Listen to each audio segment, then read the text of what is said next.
essentiellement des scolaires, des élèves de primaire, des élèves de collège, des lycéens, et parfois même des groupes d'adultes, des seniors, des centres de loisirs, voilà, un petit peu tout public. L'idée c'est qu'ici, on vous apporte des connaissances, de l'information sur le thème de l'eau, et on va faire ça à travers différents ateliers. Vous avez vu quoi tout à l'heure? Il y a une exposition cahier-étage, que l'on visitera ensemble. Il y a un laboratoire qui sera animé par Stéphane. Rebonjour. Qui vous proposera des ateliers sur la filtration de l'eau. Et puis on fera aussi une dégustation d'eau ici, ce qui est un petit peu original à propos de goûter de l'eau. Ça, ce sera la deuxième partie parce que dans un premier temps, on va regarder un petit documentaire sur l'eau. Il y a à peu près une quinzaine de minutes qui va nous servir d'introduction. Grâce à ce documentaire, on va pouvoir rebondir sur tout un tas de choses. L'eau et la santé, l'eau dans la ville, tous les usages de l'eau, que ce soit pour fabriquer un vêtement comme pour produire 1 kg de maïs ou une tonne de maïs. Donc, voilà. Il y a des choses certainement que vous allez déjà connaître dans ce film, hein, si ça vous parle des états de l'eau. C'est quelque chose que vous connaissez en principe, les états de l'eau. Qui c'est qui s'en rappelle? Comme les 3 formes. Il y a gazeux, liquide et solide. Ok, donc ça va reparler de ça, ça va parler aussi du cycle naturel de l'eau. Ça c'est pareil, un cycle naturel. C'est la pluie, après je sais plus exactement, mais ça finit à la mer, en mer et ça s'évapore. Voilà, très résumé c'est ça. Donc ça s'évapore, ça forme des nuages, il pleut, et ça retourne tôt ou tard dans la mer. Ça abordera aussi tout ce qu'on appelle le circuit domestique de l'eau. Voilà, circuit domestique, ça vous parle peut-être un peu moins, c'est l'eau du robinet en fait. Parce que domestique, ça fait penser à quoi? Oui, à la maison, c'est ça. L'animal domestique qui vit à la maison, l'apprivoisé. Mais l'eau domestique, c'est pareil, c'est l'eau qui arrive dans vos habitations, que l'homme a apprivoisé petit à petit au fur et à mesure des différentes époques. Je vous rappelle qu'il y a encore quelques années, les habitants allaient chercher de l'eau à la rivière, dans un puits, voilà. Et que les gens consommaient de l'eau qui n'était pas forcément potable. Ça a quand même bien changé, en France en 2014. Vous avez de l'eau courante au robinet, potable, voilà. Donc ça c'est la domestication de l'eau. D'ailleurs, vous venez tous de Bordeaux? Oui. Tu n'habites pas à Bordeaux? Tu habites où? D'accord. Et tu viens en cours à... D'accord. Enfin, Arcachon, c'est pareil, c'est comme à Bordeaux. Est-ce que vous savez d'où vient l'eau en Gironde alors? On va prendre comme ça, Gironde, c'est Arcachon, Bordeaux. Tu dirais la Garonne? La Garonne? Autre proposition? La mer? Le bassin par exemple? L'océan. L'océan Atlantique. D'où vient votre eau du robinet? Est-ce que vous êtes déjà posé la question? Non, pas vraiment. Vous ouvrez le robinet, elle arrive, c'est bien pratique. D'où elle pouvait venir, oui? Elle ne pouvait pas venir d'une source dans les Pyrénées. Une source dans les Pyrénées? Sous la terre. Sous terre. D'autres propositions de ce côté? Non. Alors, volontairement, je ne vous donne pas la réponse parce qu'on la découvrira ensemble tout à l'heure. Et est-ce que vous... est-ce que vous savez où s'en va l'eau que vous avez consommée, que vous avez utilisée à la maison? Dans les égouts. Les égouts? Dans les stations d'épuration. Station d'épuration, d'accord. Et ensuite, qu'est-ce qu'elle devient cette eau? Après les égouts, après la station? Ouais. Là, on est dans la nature pour qu'elle se renettoie toute seule. Enfin, un peu plus ça. D'accord. Les autres? Oui. Elle revient chez nous dans le robinet. Elle revient chez nous, donc c'est toujours la même eau finalement. Ok, pourquoi pas. Bon, non, on va voir ça au cours de cet après-midi. Vous restez jusqu'à quelle heure? 16h. 16h, c'est bon? Ok, parfait. Donc d'abord le petit film. Ensuite, les deux groupes. Un groupe avec Stéphane au laboratoire, un groupe avec moi. 3000 ans avant Jésus-Christ, les Égyptiens seront les premiers à mettre au point une distribution d'eau particulièrement performante. Elle reste toujours en activité de nos jours. Les Romains améliorent le système. Pour que les villes soient alimentées, il faut canaliser l'eau. C'est l'époque des grands travaux. Grâce aux aqueducs, l'eau arrive au cœur des grandes villes romaines dès 312 avant Jésus-Christ. Même Lutèce, ancien nom de Paris, profite du progrès. Ces thermes antiques sont encore conservés en plein cœur de la ville. Ils se voulaient grandioses et pratiques. Ici, on prenait des bains chauds ou froids, selon les désirs. Une salle d'eau tiède était même réservée au nettoyage de la peau. Et tandis qu'à Lutèce, on commence à découvrir les plaisirs de l'eau, Rome compte plus de 950 installations. Qui croirait que cette eau que nous buvons doit répondre, avant d'arriver sur la table, à 54 critères de qualité, pas un de moins, et que des contrôles constants permettent d'en vérifier le respect. Les normes sont faites pour qu'un individu puisse boire. C'est à moi, c'est ou en grec. Effectivement, donc, petit jeu de mots. Dans quel vocabulaire on retrouve cette racine latine à quoi? Est-ce que vous connaissez?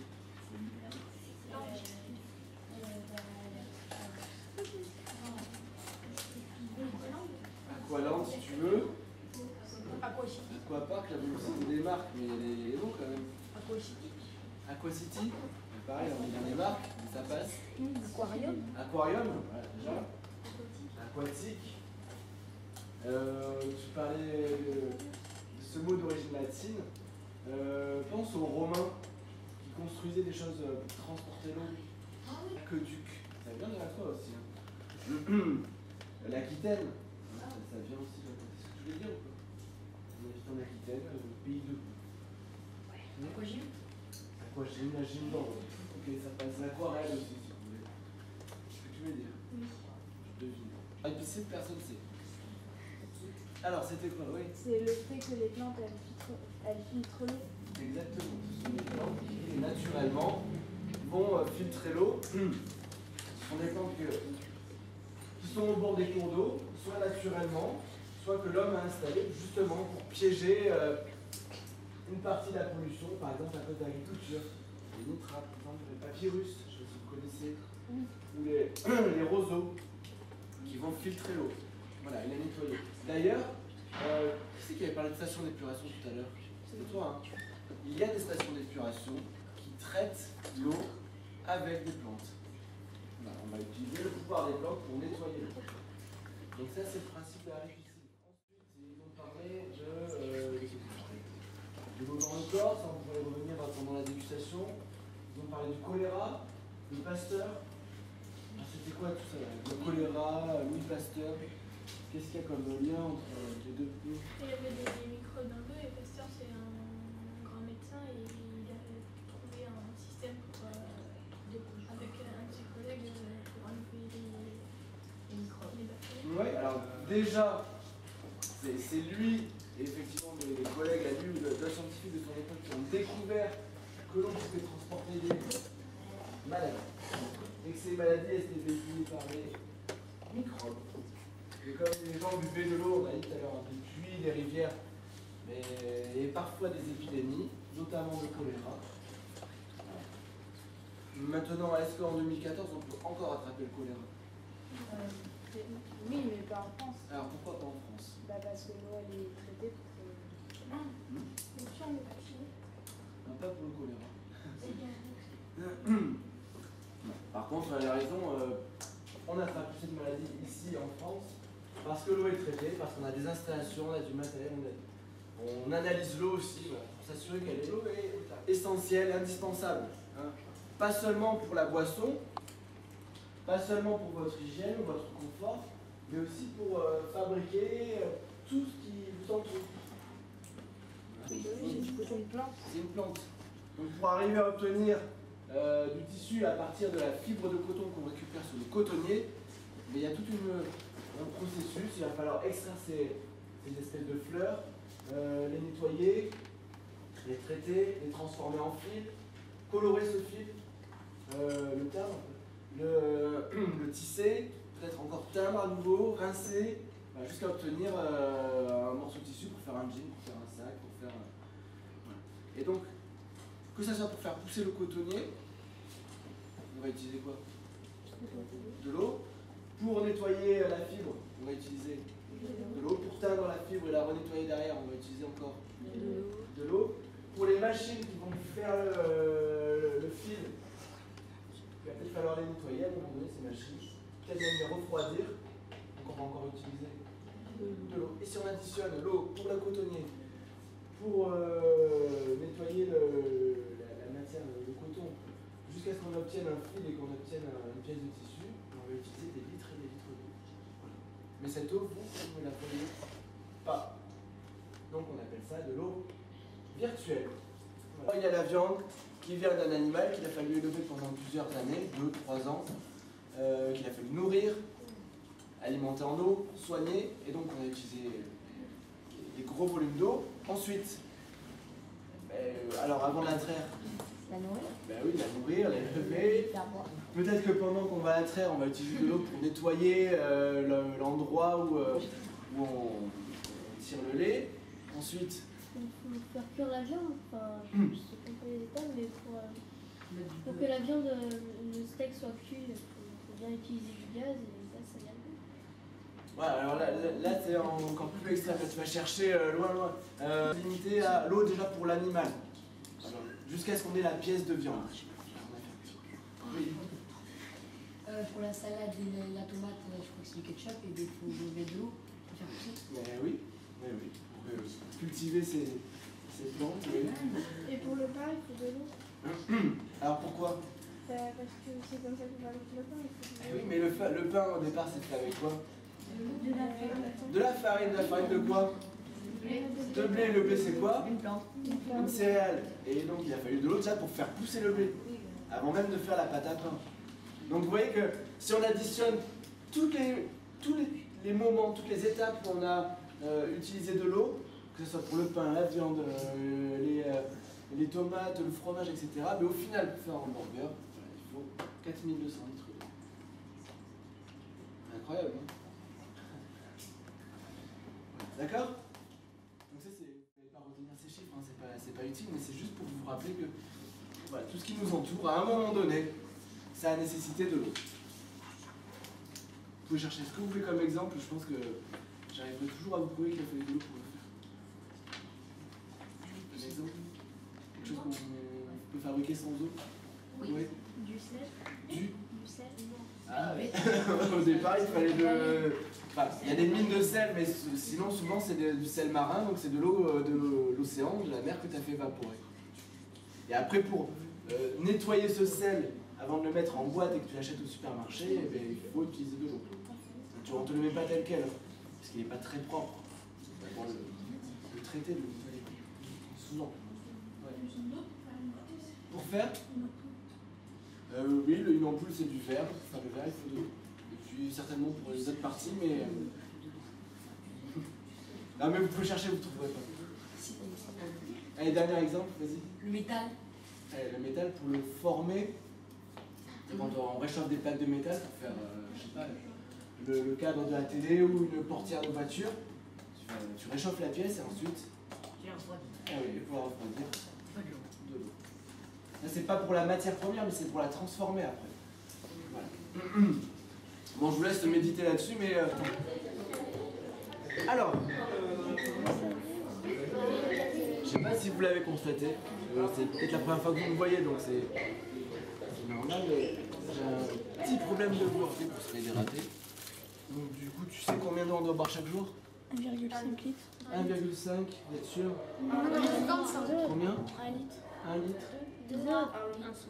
1,5. Qui a dit 3? J'ai entendu 3. Bah, en fait, 1,5 litre, c'est un repère. Parce que c'est pour vous donner une moyenne, mais en réalité, ça dépend de vos besoins, ça dépend de votre activité. Imaginez que vous ayez fait une activité sportive un peu intense, un match de tennis pendant 2 heures en plein soleil, ou un match de basket, ou ce que vous voulez, hein, mais, voilà. Mais du coup, qu'est-ce qui se sera passé? T'as soif? De quelle manière? Vous aurez énormément transpiré, vous aurez peut-être perdu 2 litres, 3 litres. Et oui, mais pendant 2 ou 3 heures, tu vas pas t'en apercevoir. Enfin, c'est pas, tu remplis pas des carafes, mais bon, ça s'évapore. en grande partie. Mais du coup, ces 3 litres, il va falloir les compenser pour rééquilibrer, pour ne pas se déshydrater. Donc, il faudra boire davantage. J'espère que vous n'avez pas fait un grand effort avant de venir, parce que sinon, vous n'avez pas comblé le manque d'eau. Alors, qu'est-ce qu'on va goûter? Alors, on le voit, comme ça, je sais qu'il prend un temps. Ouais. Non, elles sont plates toutes les 3. De l'eau salée, de l'eau Non, pas de l'eau de mer. Oui. du robinet, du Contrex, un truc comme ça. Et la dernière, On va goûter. Eau du robinet, ça c'était bon. Eau minérale, Contrex c'est une marque. Et eau de source.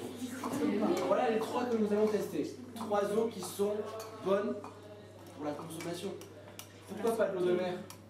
parce qu'il y a du sel, Il y a des bactéries, il y a du sel, il y a même de la pollution, donc c'est pas une eau qui est propre.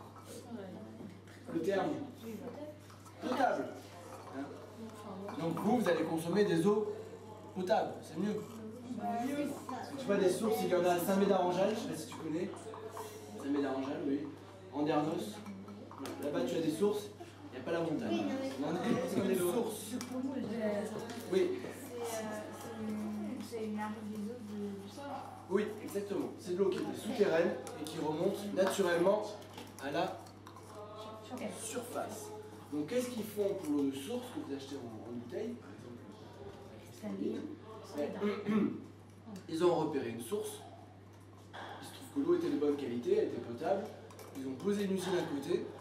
Ils captent cette eau, ils la pompent, ouais, et sans la traiter, ils la mettent en bouteille. Parce que naturellement, donc, elle est potable. Elle respecte les critères qu'on a fixés. Vous savez, on en parlait tout à l'heure, 54 critères. En réalité, maintenant, il y en a 70. Mais, comment? Oh si, c'est quand même pas mal, hein. Ouais. Parce que tu vois, il y a des fois, on cherche la radioactivité, les microbes, voilà. Donc, on a établi 70, c'est parce qu'il y a une raison, c'est parce que c'est pour éviter que toi tu sois malade quand tu bois l'eau du robinet.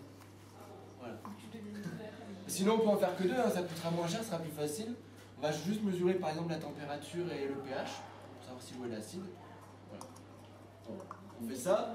Par contre, s'il y a des microbes, tant pis, on n'aura pas mesuré. Alors, tu vois, 70, si on a fait ça, c'est que. Et en plus, c'est européen. J'en profite là pour Comenius. C'est voilà, c'est quelque chose qui a été établi. Et à chaque fois qu'on va analyser, on fait 70 tests. Voilà, pour s'assurer qu'elle est potable. Donc, l'eau de source est mise en bouteille, elle n'est pas traitée, elle est naturellement potable. Voilà. Mais le pH, il n'y en a pas un qui est mortel. Ah si, si tu bois un liquide avec un pH qui est extrêmement acide ou extrêmement basique, si c'est mortel, parce que extrêmement acide, c'est par exemple l'acide chlorhydrique ou sulfurique, ça c'est mortel. Et très basique, ça serait de la soude, de la javel, de l'eau de javel, ça c'est mortel aussi. Non, là il faut un pH neutre, c'est un pH moyen. Alors après, il y a un petit détail qui est intéressant quand même, c'est que pour une marque d'eau, comme ça, comme Cristalline, eux, ils ont plusieurs sources. Donc là, c'est sur Saint-Médard, non pas en Jalles, c'est en Dordogne, sur Saint-Médard. Et ils ont à peu près 30 ou 40 sources en France. Vous savez, quand vous achetez ça au supermarché, ben, vous n'achetez pas forcément l'eau à chaque fois de la même source, même si c'est toujours la même marque. Du coup, comme elles ne viennent pas du même endroit, elles n'ont pas le même goût, elles n'ont pas les mêmes minéraux, elles n'ont pas la même composition. Du coup, il y a certaines eaux de source cristallines qui peuvent servir à préparer des biberons, d'autres non. Elles sont différentes. Alors que quand vous l'achetez, vous ne voyez que ça. Et pour finir, l'eau du robinet. Alors d'où elle vient l'eau du robinet? Normal, c'est la basique. C'est le traité. Pas pur. Ouais. Mais c'est pas pur parce qu'il y a quand même des minéraux, mais Dans quoi? dans le robinet. Elle n'est pas pure parce que. On a dit l'eau pure, on en boit pas, c'est pas bon. T'as besoin de minéraux justement. Mais l'eau du robinet, ici à Bordeaux, c'est de l'eau qu'on a puisée sous la terre. Elle vient pas de la Garonne. Elle vient pas de l'océan ou du bassin.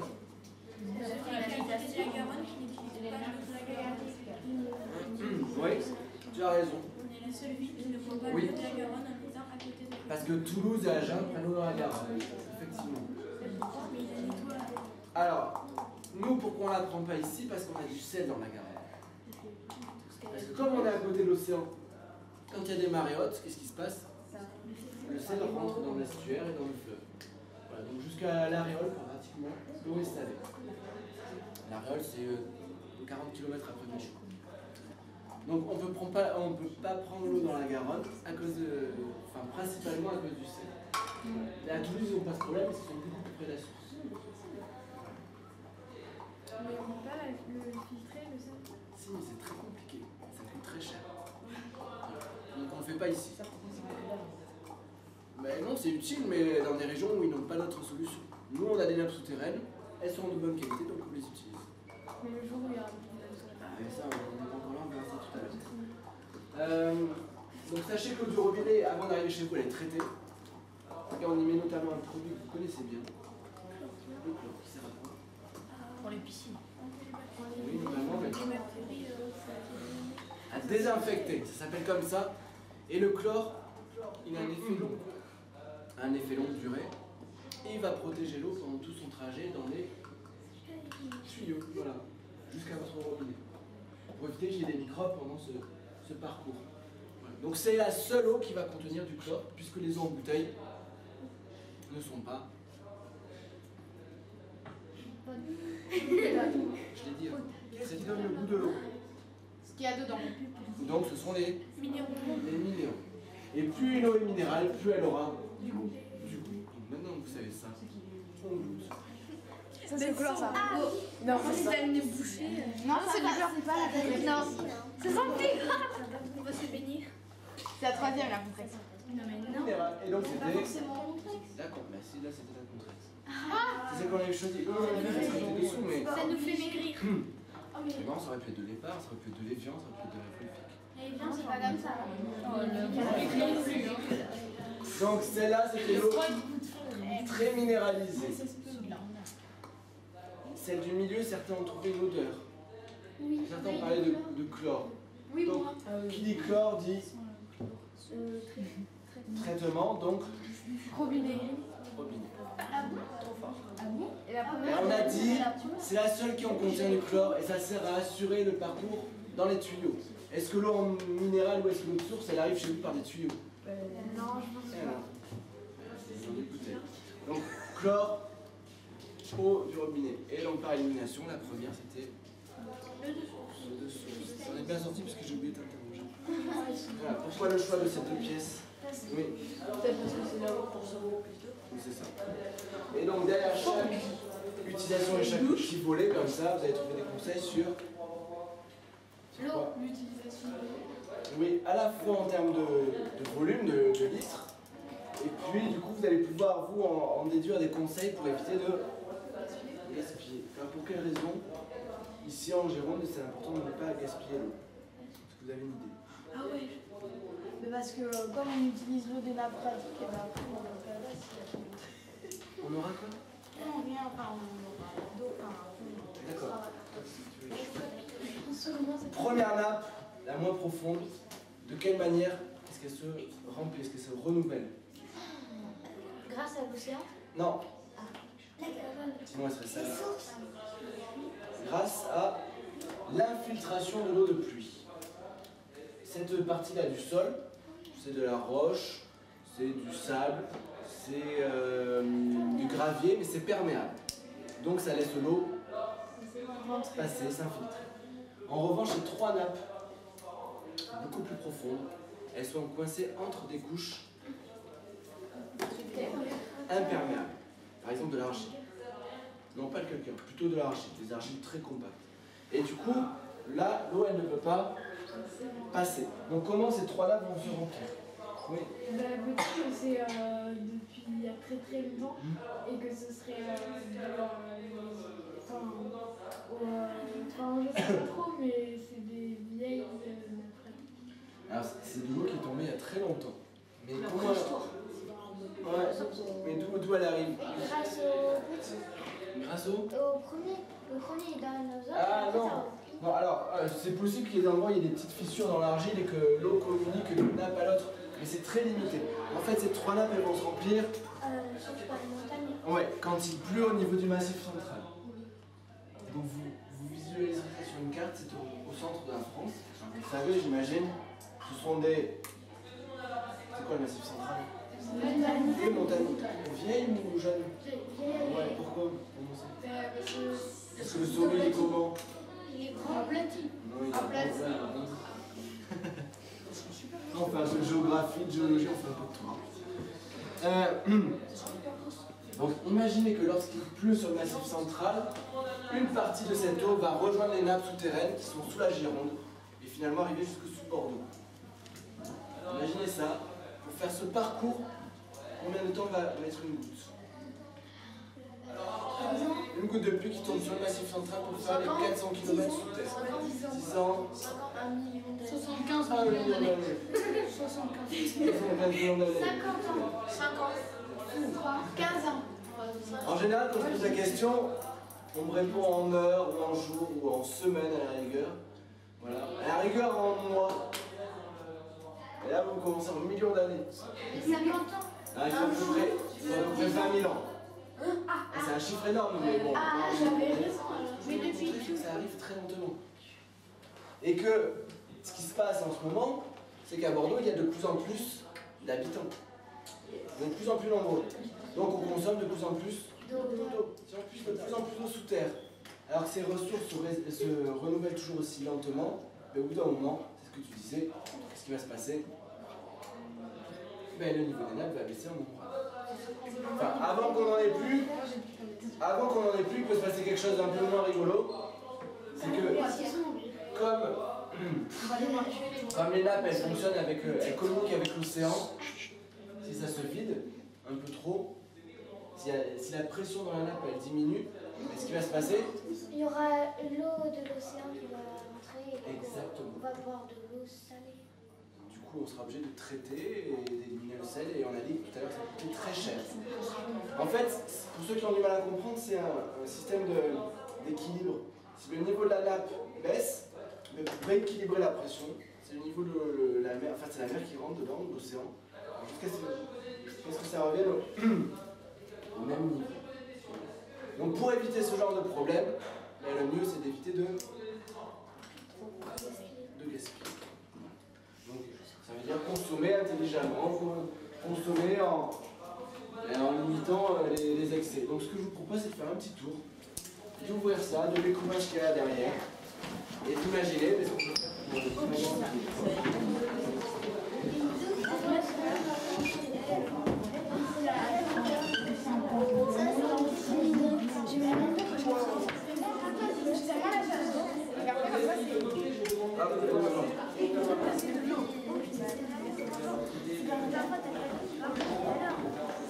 en attendant d'aller au laboratoire.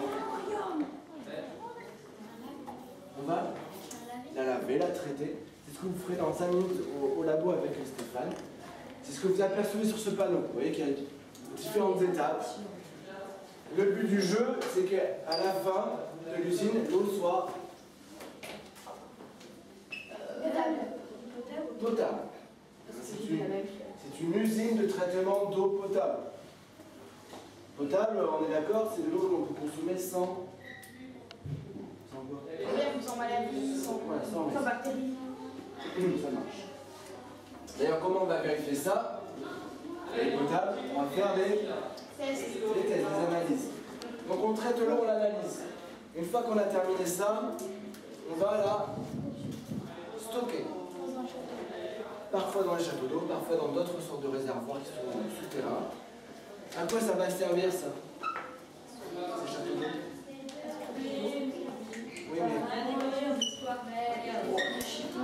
En fait, ça c'est utile pour 2-3 petits détails importants. Vous savez qu'on avait parlé du chlore tout à l'heure. Mais lui, le chlore, pour être efficace, il a besoin de rester en contact avec l'eau pendant quelques heures. Donc là, pendant 5, 6, 7 heures, l'eau va stagner, va être stockée dans le château d'eau. Et le chlore, lui, va faire son effet de désinfectant. Et en plus, la réserve dans le château d'eau est située en hauteur. C'est uniquement cette partie qui est remplie d'eau. Là-dedans, il n'y a pas d'eau. Et donc, comme l'eau va redescendre de la réserve vers les habitations, elle va prendre de la... Oui? De la vitesse. De l'élan, de l'énergie. Ça lui donne de la pression. Et cette pression, c'est ce qui permet de la distribuer correctement dans tous les robinets, dans tous les quartiers. Ensuite, une fois que vous avez consommé l'eau, qu'est-ce qu'elle devient? Tout à l'heure, vous m'avez dit certains éléments de réponse, oui. Elle va dans les égouts, tu as raison. Et ensuite, dans les stations d'épuration, les égouts sont des tuyaux qui transportent les eaux usées jusqu'à la station d'épuration. Et là, qu'est-ce qu'on y fait? Non, mais sans dire les étapes. Qu'est-ce qu'on va faire dans une station d'épuration? On va traiter, on va épurer, on va nettoyer. Exactement. En fait, l'objectif de cette usine, ça va être d'éliminer le savon, le shampoing, la lessive, les restes d'aliments quand on fait la vaisselle, le papier toilette, les boulets, tout ce qui vient de vos habitations. On va dépolluer l'eau. Et une fois qu'on aura terminé ça, où est-ce qu'elle va repartir? Dans la nature. Oui, dans la nature.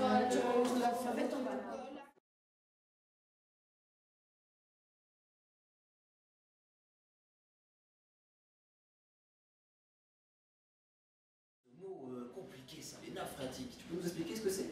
C'est des nappes d'eau. Qui se trouvent sous terre, d'accord, et qui sont alimentées comment? Par le blanc, les montagnes. Ah, alors est-ce que quelqu'un a une autre idée? Les montagnes? La montagne alimente la nappe phréatique qui est sous terre? Mais en fait, on a vu l'eau de la montagne qui. Voilà. L'eau de la montagne? Non, la pluie de la montagne. Pourquoi de la montagne? La pluie, juste. Ah, mais merci, oui, la pluie, pourquoi pas juste la pluie? Pourquoi la pluie de la montagne? Parce que c'est à la montagne du Massif central que ça fait. D'accord, effectivement. Pour notre ici ce matin, pour la petite histoire, je suis parti chercher de l'eau dans les nappes phréatiques. D'accord? On va imaginer. Le matin, je dors, tu sais, je ne vais pas courir à chercher de l'eau dans les nappes phréatiques. Et alors, comment elle est cette eau? Alors, dégoûtante, d'accord, c'est... Très bien, des cailloux de la terre. Pourquoi est-ce qu'elle a des cailloux de la terre? Parce que c'est sous la terre. Très bien, super. Alors, la grande question là, c'est tiens, j'ai des petits verres en plastique là, et puis je me demandais si quelqu'un a envie de boire un peu cette eau là. Et alors, dans un premier temps, même pas en premier temps, je me demandais à votre avis, qu'est-ce que l'on va essayer de faire? On va essayer. Ouais. La décanter. Alors, filtrer, décanter, c'est des mots compliqués pour moi pour l'instant. Elle est comment cette eau là? Elle est de quelle couleur? D'accord, alors à votre avis, qu'est-ce qu'on va essayer de faire? Très bien, potable. Je vous invite à bien mélanger pour récupérer un petit peu, parce qu'il y a à boire, il y a à manger dedans. Et de mettre donc de cette eau dans un de vos deux pots. D'accord? Je sais pas, un peu d'eau et de terre, peut-être qu'il n'y a pas grand-chose de grave à tester. Hein. Hétérogène, donc on peut distinguer plusieurs composants. Voilà. Alors donc il y a de l'eau orange avec une couleur spéciale et de la terre. D'accord, super. Ouais, tu veux rajouter quelque chose? C'est un mélange d'eau et de terre. D'accord, c'est un mélange d'eau et de terre, très bien. Et nous, ce qu'on veut essayer de faire, c'est transformer cette eau comment? Vas-y, à toi, je te connais. Ouais. On essaie de faire quoi là? Ah non, mais je lui demande à lui. La devenir transparente. Très bien, transparente. Est-ce que c'est le cas là? Moins de gaspillage? Non. Les filtres à café, juste pour faire des petites expériences, on va les garder pour le café. Est-ce que tout le monde est d'accord avec ça? On va essayer de filtrer. Ouais, mais alors dis-moi, qu'est-ce que tu vas faire? Qu'est-ce que tu vas prendre? Comment tu vas mettre? Le truc? Alors, les trucs, je comprends pas. D'accord, passoire, très bien. Alors, tu vas prendre le pot avec l'eau et tu vas le mettre dans le deuxième. Dans le deuxième pot, très bien, effectivement. Très bien, allez-y. Regardez-moi. Et alors là, ce qui va être génial, normalement dans votre passoire, vous allez avoir quoi? Un résidu. Tu l'aimes bien ce mot?